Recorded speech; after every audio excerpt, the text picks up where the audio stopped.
I was heavily contemplating walking away, and I went to the very first Dragonsteel Nexus and walked into a room and was sitting there with Brandon Sanderson and Dan Wells and Jancy Patterson. And the advice they gave me was, first, if you want to improve your writing, write short stories. And that is the truest thing I've ever heard in writing.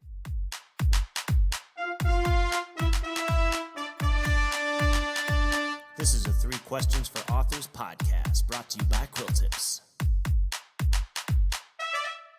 All right, we're live. So everybody, welcome to the first 3 Questions interview series extended edition. We've got an author here, Tyler Tarter, who has joined us for a 3 Questions episode, which will be released imminently, but also is sitting down with us to do a broader discussion about his background and the numerous books he's now got out there, including one slated to drop on Tuesday. And he's also going to go into a little bit of detail on just kind of the making it as an indie author and some of the marketing that goes on behind the scenes. Tyler, welcome to the show. Thank you so much for joining us. Thank you for having me. These are always fun to be on. So why don't we just kick it off? Tell us a little bit about your background. How'd you get into writing? How'd you get the writing bug? When did it bite you? And, what were some of your early inspirations? Sure. So kind of a long backstory for the writing.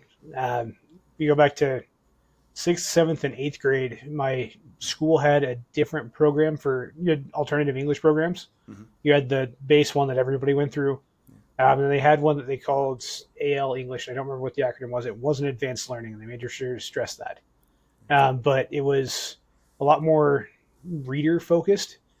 So instead of having, these are the books you have to read, going through, the teachers had a category where there was like one per genre that all kind of covered the same subject. Mm-hmm. So you could read fantasy, science fiction, nonfiction, and you had those options to choose from. And so you do that, and you didn't have to do all of the normal English. Mm-hmm. What's a comma? What's a period? Like, we'd cover that, but they covered it very differently in a creative writing sense. Mm-hmm. So you'd write short stories or poetry where you'd have to use a semicolon properly. Right. And then in the 8th grade, the last class of that group was an actual creative writing class that you could take instead of standard English again. And that's really where I caught the bug and started writing. And I've been writing ever since, off and on. Throughout college, I kind of fell off a little ways, but came back around in about 2015, 2016 and started writing again. That's actually really cool. It's like an applied writing track that you could get into, and clearly it inspired some folks. What were those early writing endeavors? Were they short stories? How were you publishing them? How were you getting them out there? Did you think about, this is actually, a career, this is something I could do? Or was it just kind of, side hobby, I'm working on stuff and I'm exploring ideas? Like, what were those early years like? Those early years were fun. I never really intended to publish at the time. I was just writing more for a, way to de-stress and stuff like that. But I do have to give a shout out to those classes. In that, of the 30 students that went through there, I think 9 of us are published now, 9 or 10 of us. Wow. So yeah. It turned into a funnel for authors, and I don't think they intended that, but it wasn't structured that way as almost a junior high version of a MFA. Right. But that's kind of what it turned into. Now I go to writers' conferences and run into at least 2 or 3 of them everywhere, and some of them are vastly more successful than I am, actually. So that's amazing. Where or I guess when did you start really like sharing your work with other people? It was 2018, 2019. Okay. I had some pretty severe health issues at the time, to the point where the doctors had actually given me 3 years to live. Oh, wow. If they couldn't figure out what the problem was, and I'm single, have no kids. So I started having that kind of crisis of, what am I leaving to the world? And I realized the only thing I had to leave to the world really was my writing. So I started sharing and pursuing publishing, stuff like that. And in the end, the doctors figured out what the problem was and got me better, obviously. Because that was 3 years would have been up in the middle of 2021.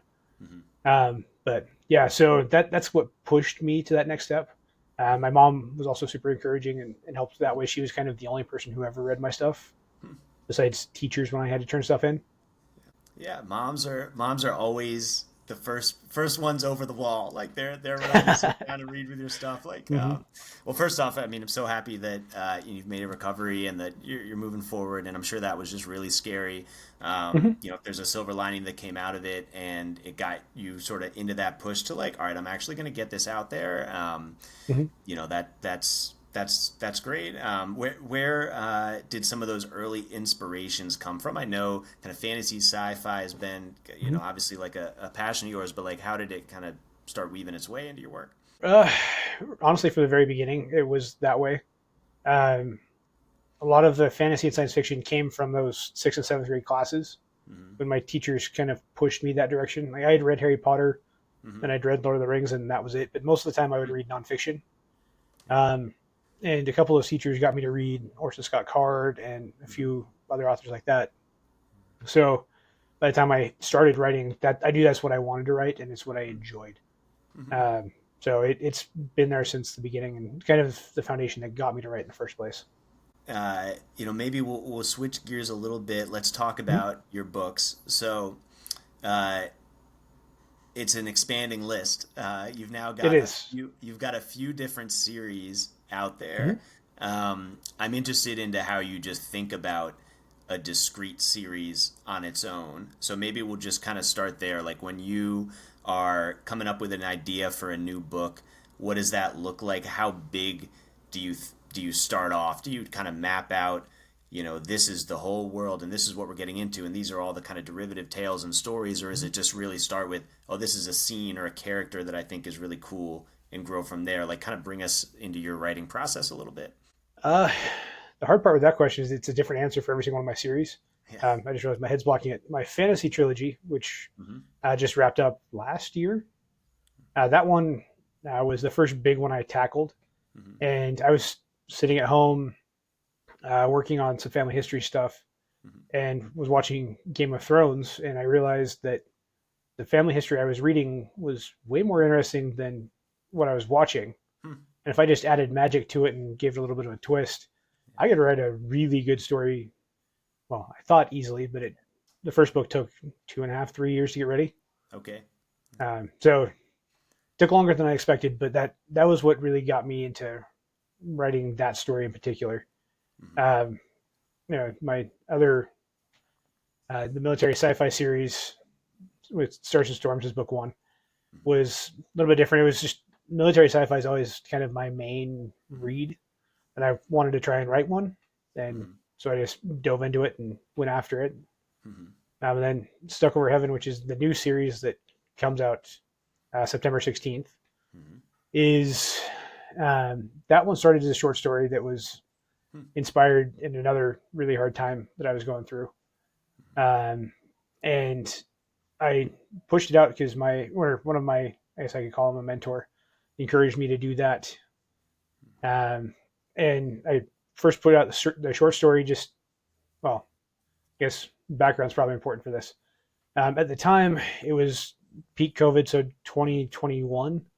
My publisher, who published that book and that book, had actually just collapsed because they were struggling with marketing and things like that. It happened to a lot of smaller presses during COVID. So I had been given my rights back because all of my books launched in the middle of that.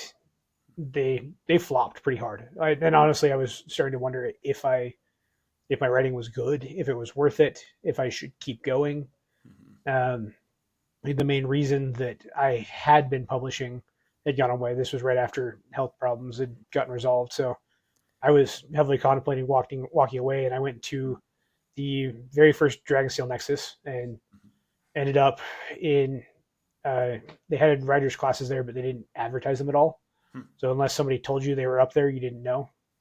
And walked into a room and was sitting there with Brandon Sanderson and Dan Wells and Jancy Patterson and one other person, two other people, and we just had like a 4 hour conversation about it. And the advice they gave me was first, if you want to improve your writing, write short stories, Hmm. and that is the truest thing I've ever heard in writing, and it's one of the few universal writing advices that I've gotten that I've never heard anybody disagree with.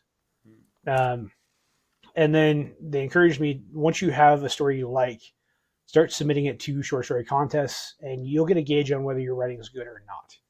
Hmm. That led to the short story Salvaging Heaven, which is the prequel to Stuck Over Heaven. It got an honorable mention. Actually, the awards right below it in the Writers of the Future contest, which is the largest short story contest in the world. They get between 10 to 30,000 um, submissions every single quarter, and to be an honorable mention, you're in the top 5% of those submissions. So to get that, it's like, okay, my writing's good, I can keep going. So then in between the other series, while I was wrapping them up and getting them going, I would write Stuck Over Heaven. So it's been 3 years in the works, but I finally have it done, and it's good to have out. Hey authors, just a quick PSA. Quilltips does a lot more than just host interviews. We've launched a website to help authors better engage with their fans through QR codes on their books and free author profiles. Our QR codes let your readers support you with real monetary tips and feedback on your books, and our author profiles can save you the hassle of building a website. Go to quilltips.co to learn more. You know what I like about that advice is it breaks what seems like a really big mountain to climb into very small steps. It's like, okay, yeah, you could start off and say, man, I got a great idea. This is good. This is going to be a series. Like, we're going to be on TV someday. Like, we got all these different characters. Like, I'm thinking action figures. Like, how do we break into the Japanese market? But they're saying, all right, let's just start with a short story. Let's have a beginning, a middle, and an end in a condensed form where it's a complete unit. Let's get it out there. Let's get feedback on it and just see what happens. And I think that's such a great way to start because you can rack up small wins. And now all of a sudden, hey, you're getting honorable mention in this pretty prestigious contest here. Like someone sat down, read your work, loved it, and all right, let's go. Let's ramp it up. And it's a lot easier to write the book Stuck Over Heaven after writing the short story. And that's really cool. That's really interesting advice. And it must have been cool meeting a lot of those guys too, and just being like, hey, they're just like you. Like they're not, they started off just writing their story. Yeah, it's one of the big perks of living in Utah. We're the third largest per capita state for authors. Wow. So we're New York's the first, and then California. We've actually gone back and forth to them over the last 5 years. And depending on if you go by earning or by quantity, we actually win them or beat them in earnings because we have Rebecca Yarros, we have Brandon Sanderson, we had Orson Scott Card for a while. He just moved to South Carolina to take a Dean of English job last year. But yeah, so I just blanked on her name. She wrote the Twilight series. She's here, or she was here. I think she moved too recently. But the local Utah author community is super, super strong and super supportive. So you're able to get advice on a lot of stuff just by going to a conference, or you have the League of Utah Writers, and a lot of these people are in just casual writers groups. So you're able to get involved with them here and learn from them pretty quickly. Why do you think that is? Like, why did the market develop so strong? It's the culture here. A lot of people know we're famous for being the headquarters of the Church of Jesus Christ of Latter-day Saints, or as some people know us as Mormons. And that culture is the faith is very driven on having good and what we call good and precious things. So having good literature, good art, good music. It's not just authors, it's artists, musicians. We're one of the top 5 in almost every single liberal art per capita in this state because of that. But it leads to a really cool community, and it makes things a lot easier because finding editors and finding cover artists is considerably easier here. Huh. Yeah, it's the Silicon Valley of right. Pretty much, yeah, it really is. Yeah, you just got the network effect, so that's cool. We'll get into that a little bit later on. We can circle back to it, but first, let's do a little bit more of a dive into Stuck Over Heaven. What's this book about? Where'd the inspiration come from? Like, what can you tell us? I don't want to give too much away because it's dropping here soon, but yeah, what can you tell us about Stuck Over Heaven? So Stuck Over Heaven's a sci-fi thriller about a grizzled veteran who's trying to avenge his murdered wife in a gang-controlled floating city. So it's got a lot of really cool sci-fi elements. He's in power armor. You can see the cover just over my shoulder. And it was a lot of fun. It pulled a lot of the stuff that I had wanted to bring to life or couldn't figure out how to bring to life at the time and kind of meshed into one world. Um, for example, in the culture, the aliens that control the planet are trying to preserve the planet. So they've taken all of the excess people who aren't the noble class and stuck them in floating slums Hmm. up above the city. So it reverses that kind of sci-fi trope where, Hmm. it's usually the high and mighty that are on the floating cities. Right. But it creates a really different twist to it. Hmm. On top of that, the people, because they encountered these aliens back when they were super primitive, consider them to be gods. Hmm. And these gods have used nanite technology to bless certain people. That basically gives them superpowers. Hmm. So, And is that where the stuck over heaven comes into play? mm-hmm. Because you're on this floating city above kind of this god Mm-hmm. class? Oh, Exactly. that's clever. Yep. Um, and so how'd you come up with this idea? Where did this come from? You said it tied Uh, together some things that you had been thinking about for a while, mm-hmm. but was there a spark? Like where did where'd you Yeah. start writing this? Uh, Honestly, it came from that same conversation. So, Yeah. I lived in Brazil in the Amazon for a few years, Okay. and I got to see that um, the integration between people and nature on a different Hmm. level. Like, even here in the United States, we're less so than like Europe, but we still control nature. Hmm. And down there, a lot of it has you live in spite of nature. Hmm. Nature is trying to kill you, and they have a very different relationship with the way they think about nature and the preservation of nature than we do. That kind of triggered a lot of stuff. And then that same conversation I was telling you about earlier at that very first Dragonsteel Nexus, Hmm. they had us brainstorm a couple ideas, and this was the one that stuck out to me from that brainstorm session, Hmm. and that it kind of spiraled from there. And you have a main character who's Mm-hmm. avenging the death of his wife, the murder of his Mm-hmm. wife. What can you tell us about him, sort of, other than obviously this real deep motivation for vengeance? What are Mm-hmm. some of his characteristics?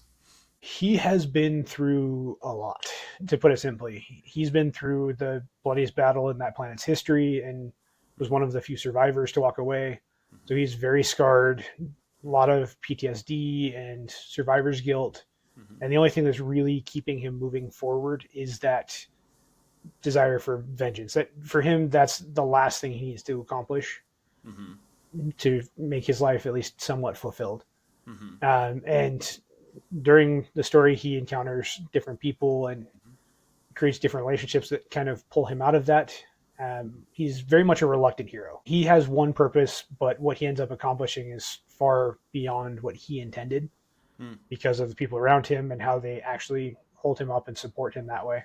I love the reluctant hero of someone who really Mm-hmm. just wants to accomplish one goal, but he just can't do it without doing a whole lot of other stuff or interacting with a lot of other characters. Mm-hmm. And is he fighting the system, or without giving too much Mm-hmm. away? Is he fighting this system, or is there an actual kind of person or Okay. alien that he wants to take down? So at the start of the story, he finds out that the gang who actually went out of the way to got their hit on his wife. Hmm. Well, his backstory: he and his late wife are both from the noble clans on the planet, Okay. and they meet and run away together because their parent. So kind of a almost Romeo and Hmm. Juliet, but they Yeah. actually get away. And then a couple of years later, the gangs come down and raid and specifically target his wife. Hmm. He finds out which gang it is, and that's where we start the story. Is he's trying to hunt down the leaders who actually made the call, Hmm. but he is fighting more than that too. And this is another one where you've got a series planned, right? That's Mm-hmm. correct. You got additional books. How did you approach the series? Is it already defined in terms of like how many books you want to write and kind of mapped Mm-hmm. out, or how do you leave things? Yep. Yeah, this one is. Hmm. This one's very planned out. It's going to be a trilogy Okay. with a couple short stories mixed in. So Hmm. I may end up doing a short story or like a novella collection, Hmm. as well as kind of a fourth book that fills in specific points in history that don't aren't crucial to the story, but are just cool parts. I want to ask too about. the launch and just how you approached that because for folks that are coming to you for the first time, they should go to, I believe, tylertarter.com, right? Mm-hmm. They're going to find a wealth of resources. They're going to find books. They're going to Mm-hmm. find ways to get involved. They're going to find ways to buy your books. And I think when you start to look at the way you've marketed yourself online and through social media, it's very savvy. It's very crafty. And so I want Thank to you. ask about that because I'm sure that's been a learning process. I think a lot of authors, certainly, actually, I would say almost every author that I've spoken with has made the comment that I thought writing the book was going to be the hard part of making it. That's not the hard part of Mm-hmm. making it. Writing the book was easy. Marketing the book's impossible. I don't know what to Mm-hmm. do, and I just want to like crawl in a cave and just read my manuscript. Like it's Mm-hmm. tough to make it as an indie author. How did you how did you get to where you are today, and what did you learn along the way?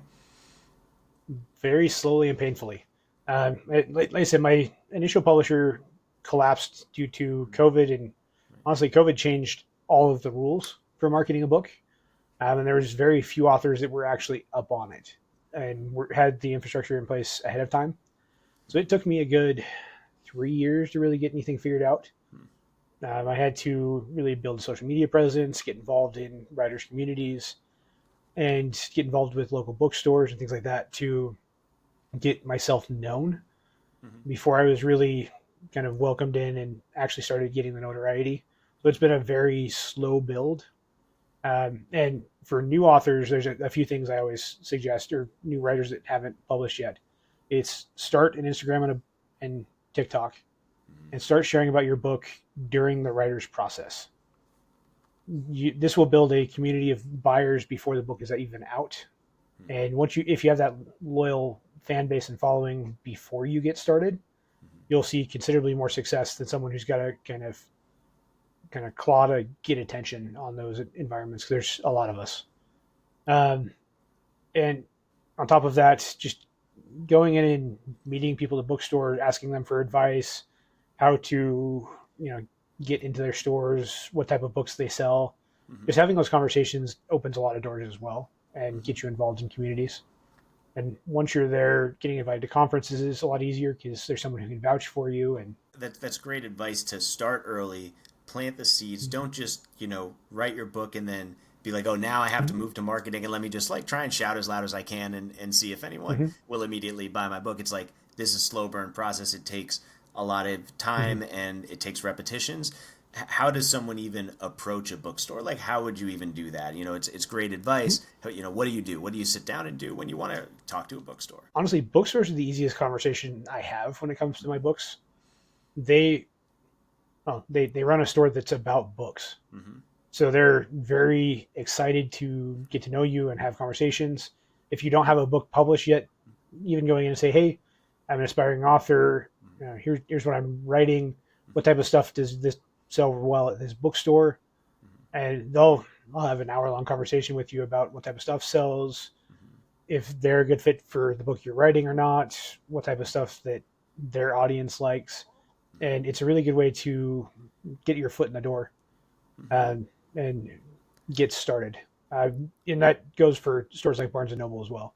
Mm-hmm. Barnes and Noble has a purchasing manager who is over the actual purchasing of books that they have in their stores. So getting to know that person as well as the bookstore staff is a great idea. The Mm-hmm. nice part with Barnes and Noble is there's places where you can go in and write, Mm-hmm. so you have a reason to be there. Mm-hmm. So if you go in and write and then just get to know the staff and be friendly with them, that door is very easily opened. And it has opened for you, right? Mm-hmm. You've got some books in Barnes and Noble now. Yeah, I think it's so funny because I think most people would just put that in the too hard bucket, and so they don't ask. Like Yeah. they don't ask. Like it's like, all right, well, Mm-hmm. if you don't ask, like you have no idea. Like they are a bookstore. Like they want to sell Mm-hmm. books, and Yep. if you can get in front of the right person at the right time, like and showcase your work, like boom, now you're in Barnes and Mm-hmm. Noble. What about the conference circuit? You go to a lot of in-person events. When should someone start thinking they should go to a writers' conference? Like, how would you suggest approaching that? It depends on the conference. There's a lot of different conferences that cover different parts of the writing and author journey. For example, here in Utah, we've got two that I'd count as kind of beginner conferences: Life, the Universe, and Everything, and Writers Cantina. Those are geared to the new writers. Writers Canteen is a little bit closer to the I'm thinking about publishing, how do I do it stage. LTE covers everything from basic world building and things like that to finding cover artists and marketing things like that. So those types of conferences, I'd say from the very beginning. Then I use Utah because we have almost half or a third of the conferences in the country. They're the big ones here. But then we've also got ones like StoryCon. StoryCon is the industry level. You have books out and you're presenting them to readers, as well as large book buyers and things like that. So depends on the conference, but there's always some that, depending on which level you're at, is good for you. Oh, that's great. And I would assume, based on this conversation, that your background is as a book marketing expert, that, like you did all this and you knew like everything coming in. Like, what do you do outside of writing? I am in cybersecurity. I spend a lot of my day in front of a computer screen looking for problems and bad people. And I wanted to ask you about this because I think it's you're in the best seat to write sci-fi. I feel like because you actually understand what's going on, like Yeah. So how does your work blend into your work a lot? Like, do you find yourself working on a cybersecurity problem, thinking like, this is kind of like an interesting technological situation. Like how, because I think people think cyber, they run and hide, and you're like on the front lines, like fighting it out. You're kind of like the hero of your own kind of story, so to speak. So, how do you think those two worlds meld together? Oh, they definitely do. It does help with sci-fi in particular to see technology now, look at technology in the past, and kind of predict where it's going in the future, Right. or how aliens would handle it, or anything like that. So it's a pretty good twist on everything that way. A lot of the technologies that are catching people off guard today have been around in the sci-fi community for decades. So, obviously looking at AI, but what's the hot thing in the sci-fi community that we'll be talking about in 10 years or 20 years? Right now, it's still AI. And honestly, AI has been kind of a boon for my career a little bit because of my background. I get invited to talk about AI all the time at these conferences. So it gets me in a lot of doors very easily. To be fair, I don't use AI in my actual literary process much, but I do end up talking about all of the different routes that it can help authors with social media management and stuff like that, which I'm actually just announced at StoryCon here in February. I'm doing an entire hour-long presentation on that. So it is, I think, going to be a lot of what we're going to see. And we're seeing a different branch of it in especially military sci-fi. So in a lot of other, especially literary fiction, you're getting some AI as the boogeyman. The stuff you saw back with Asimov and all of his generation of the golden era of sci-fi, they addressed a lot of robotics and AI. Like you have iRobot and Foundation that talk about that a lot. Now, especially in military sci-fi, a lot of it's addressing AI as a weapon and how AI could be used in destructive ways, which is really interesting. And it's kind of been touched on for a while, but now that AI is becoming more fleshed out, we're seeing a lot more of that. So I think that's been a pretty popular topic lately. So you've kind of come to it, and you'll be presenting on it, it's coming February or this past February? Yes, coming February. Okay, so good to look out to that. So you've been presenting on more how to use it as an author that needs to leverage all these different tools. Have you written a lot about it in the stories, or is that more to come? Some, yeah. Yeah.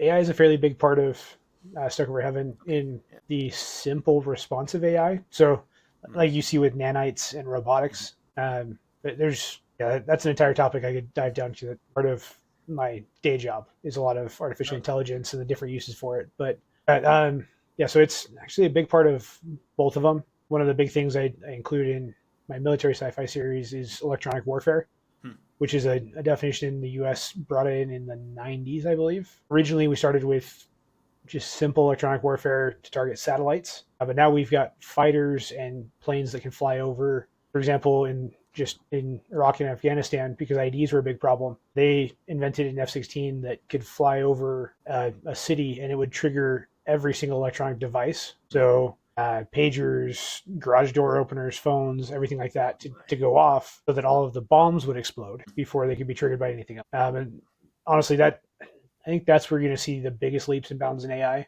Hmm. is in the warfare sense. Hmm. We're also seeing a lot of hacking using AI and things like that as well. That's scary, but it'll make for good It reading. can be. Hmm. Okay, so also because you mentioned just the self-publishing process, I guess I want to circle back to the publishers Hmm. that you were working with that collapsed and how you had to figure out how to publish your book yourself. Hmm. And I also wanted to ask you just real quick on your cover art because I love your cover art. I think it looks great. And on your Amazon page, I believe there's another Tarter who may be contributing some of Yes. the Yeah. work for that. So yeah, I wanted to just ask you about that as well. That has been one of the nicest parts of my process is my little sister. She's a graphic designer and she does a lot of my cover art. For Stuck Over Heaven, I had a specific artist I wanted to get the actual art from, Mm-hmm. but my sister still did the cover design and layout and things like that. Yeah. So she's a huge boon because trying to find somebody you can trust for cover art's hard. Does she accept external requests? Should our authors watching be reaching out, or because it is She hard, probably would. yeah, Hmm. it is hard for people to find. When they decide to go down the self publishing route, Hmm. there's a lot more behind the scenes other than just hitting upload on Amazon. There's you really are becoming all the different components of your own publishing house. And so, finding cover art, figuring out interior formatting. Do you have kind of folks that you work with across, outside of just the cover design, or do you do a Hmm. lot of that yourself? Yeah. So I've slowly over the last few years has been building kind of a publishing team that I go to. So like I said, I have my little sister who does my cover art. At a writers conference, I sat down.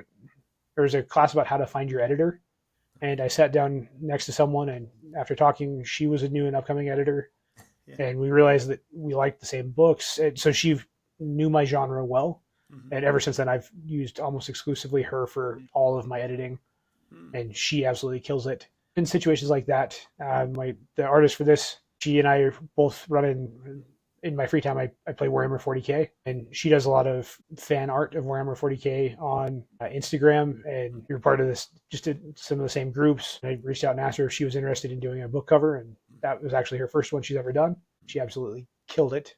Yeah. It looks fantastic. But a lot of it's just been kind of simple networking. Honestly, half the time it's been an accident. Even like my core writers group was at a different Dragonsteel Nexus. They had a how to find your writers group class, and I had one writers group, but it was not the type of writers group. Well, it's a good writers group. I'm still part of it, but I was in there. I was the only fantasy and science fiction author in the group, which has its pros and cons. It was nice because there was a couple of romance authors in there that would help me with my romance subplots, which I could not do well, and honestly, it's still okay. And we had a literary author and an editor in there. So we had people who could help me with stuff, but I needed fans of science fiction and fantasy to sit down and actually read my stuff, tell me which tropes were good and what plot issues I had. Those genres are pretty unique. So I found them at a How to Find Your Writers Group class at Dragonsteel Nexus, and we've been a writers group for 4 years now. We've added a few people, lost a few people, but there's still that core four of us. So you went to a how to find an editor class Mhm. in which you found your editor, and then Yep. a how to form your writers group class in which you Mhm. formed your writers group. Yep. These are effective classes. Real shout out to who's ever putting these Oh yeah. classes together. Like well Yeah. curated. Yeah. I even had how to write a query letter class. Okay. And a year later, the person who taught the class ended up becoming an editor for Arc Press. I worked with him to get that one done. It's indie published now, but I went through the full R and got that one nice and polished. That's opened the door, and I may be working with them on a different book later. Yeah. So Yeah, a lot of those classes at writers' conferences are almost too literal at times, but yeah. they're good, and that's honestly why they exist. Yeah, yeah, no, nothing like in-person networking and just Mhm. bringing the right people together. So what's next? What's next after you get this out there? Are you gonna kind of sit down and write the next books in the series for Stations of Heaven, or will you kind of circle back to some of your other ideas? I need to finish. I put off book 3 in the Officers of Tomorrow series for 2 years now. So I need to buckle down and publish that. And then I have another book that may be going traditional publishing. It may not. I haven't gotten the final confirmation yet, but it's made it further than any book of mine ever has so far. Either way, that'll be coming out next year as well. And that one's an urban fantasy. And then book 2 is already scheduled for next year, 2027. So. Okay, awesome. You say buckle down and get into the writing of these books. What does a typical day look like for you when you sit down to write? Like, are you, everything's got to be quiet. We're typing like kind of a few words at a time, or you're blasting music and going writing a million miles an hour. Like, how does it look? I wish I could actually afford a writing process like that. So I have about an hour and 15-minute commute via train to and from work, or hour 15 one way. So I get about 2.5 hours of writing time on the train. That's loud and noisy. I throw in headphones, play some music so I can focus, and I write there. And I write on my lunch break for the same process. And that's most of the writing I get in. Still gets about 1,000 words a day, so it's not too bad. It sounds like you're describing Eminem from 8 Mile, if you ever seen that movie. So, sometimes it feels like it, yeah. If you're gonna do any rap battles, let us know and we can report it for the podcast. Great. Well, I want to give you some space if there's anything we haven't touched on, anything that you think is important that you want to bring up or talk about in regards to the book. Just think advice that you would give other writers who are kind of you from a few years ago, just things you think are helpful. I'll circle back to just kind of that main advice that I mentioned earlier. If you're at a point with your writing, either where you're not sure it's good enough quality to publish, or you're not sure you're ready to write that big novel, write short fiction. Short fiction, it will suck the first couple stories.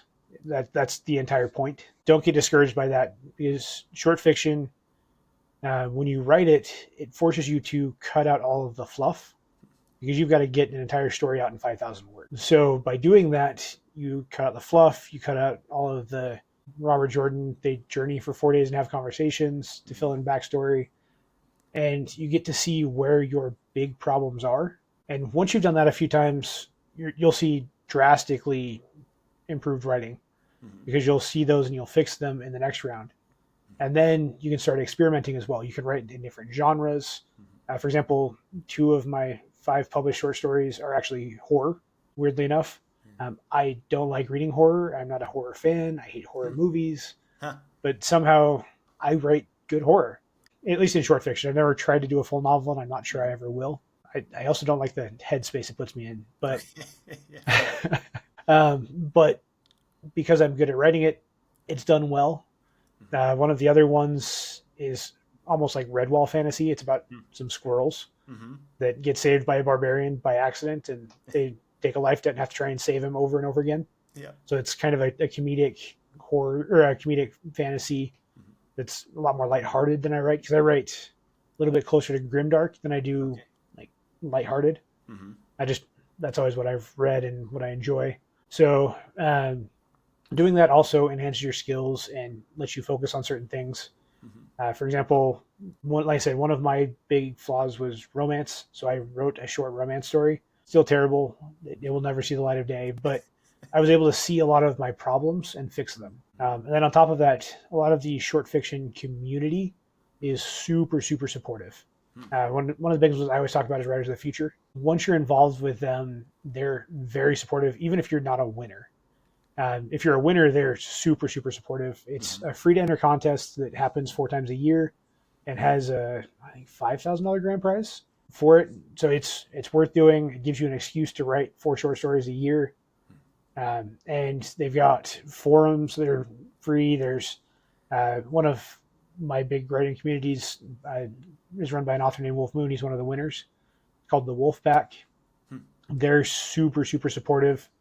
And help me with marketing advice and point me in different directions. And they make networking a lot easier, because a lot of the big short fiction and fantasy and science fiction authors are either part of that community or are friends with people in that community. So it's a really good networking opportunity as well. That short fiction really does open up a lot of doors for my longer form fiction, and is a lot of the reason I've learned a lot of the stuff I've learned, including lot of the social media tricks I use now, I learned from a few of the other authors in that Wolfpack community, and it's drastically improved it.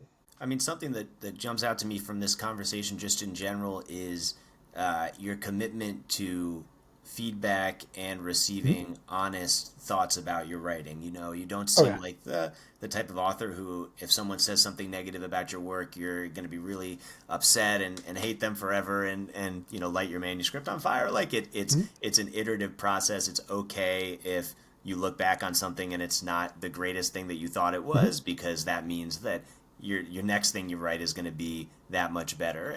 So I Oh want to yeah. ask you about feedback. Do you do, you mentioned obviously your writer groups that you're in. Do you do more formal Mm-hmm. kind of beta reader type Yes. programs, and how much do you try and get your manuscript out there before it's published? So I've got three different writers groups I'm involved in. I do have beta readers as well. My beta readers, I've actually weaned down to a smaller group that gives me good feedback, Mm-hmm. because I did have a broader beta reader set that, and a lot of times I'd get notes like, oh, this section's good, which is nice. I appreciate people telling me it's good, but I actually want the people who will just kind of tear my book apart, because it's honest and I can learn and grow from it. So my writers group's that way. My beta readers are that way until I reach the ARC reader stage. Mm-hmm. Then I want the people who the hype people. So I've shifted some of my beta readers to ARC readers. I appreciate the harder feedback. I learned very quickly that the harsher the feedback that you're willing to fix, the better quality your book's going to be and the better received it's going to be. And assuming, someone's not just a jerk to begin with, the harsher the Oh feedback, yeah, yeah. they really care, like they really feel strongly about something, or else they wouldn't Mm-hmm. say it, because, it's not always Right. super comfortable to give constructive feedback. And so you have to like really believe what Yes. you're saying. So it's the signal Uh-huh. value is very good. Definitely. Yeah. There's a drastic difference between people shredding it for the sake of shredding it and people Right. shredding it so you can build it up. Right. And it's pretty easy to see which one's which. A lot of times they'll, for example, my main writers group will rip into stories pretty hard, Hmm. but we'll also say, hey, I love this plot point. Here's what I'm looking forward to in the next chapter. And we talk about the deep lore of story. We'll have conversations about the deep background lore that they're studying, why they went this direction. And so we definitely love the stories that we're reading, but we will tear it apart for the sake of seeing it drastically improve. Right. Kind of like a coach in any sport. They will rip you up, but they're doing it so you can be better.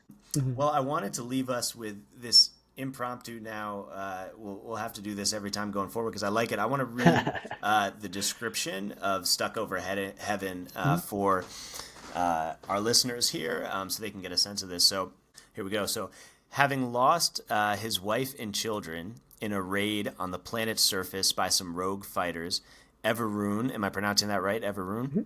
Everoon had gone into exile, joining an over-city warrior faction called the Nameless to atone for his perceived sins. After several years fighting as a nameless soldier, he finally retires from the military and starts on a new path to vengeance. With the help of exiled goddesses and other mercenaries, he begins his war against an all-powerful crime guild to get his justice. It sounds badass. I'm really excited for it. Like Thanks. he's coming Mm-hmm. for he means business. Mm-hmm. So all right, well Tyler, thank you so much for joining. It's been a real pleasure, and I'm just very excited for your book. It's Stuck Over Heaven. It comes out on Tuesday. So Mm-hmm. guys, mark your calendars. It'll be here shortly, and there's going to be a lot more behind it. So just thanks again for joining us. Awesome. Thank you for having me. It's been a lot of fun.